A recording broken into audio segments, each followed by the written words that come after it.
అంబేద్కర్ గారి పుణ్యమాని చక్కటి రాజ్యాంగాన్ని ఇచ్చాడు మహానుభావుడు మన దేశానికి. ఆయన కానీ ఇంత మంచి రాజ్యాంగం ఇచ్చుండకపోతే శూద్రులు ఎప్పటికీ చాలా బాధలు అనుభవిస్తూ బతకాలి మన దేశంలో.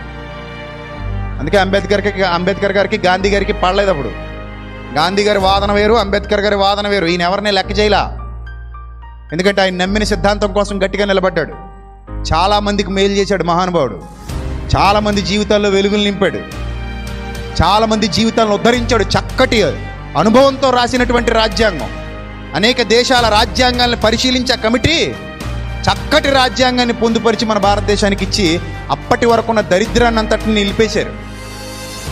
నిజం, అప్పటి వరకు చాలా దరిద్రం ఉండేది. ఆ దరిద్రం అంతా నిలిపేసి, అరే నాయన, మనిషిని మనిషిగా గౌరవించండి, మనిషికి మనిషిగా విలువనివ్వండి, మనుషులందరూ ఒక్కటే, మనుషులందరూ దేవుని పిల్లలే అని నేర్పించారు.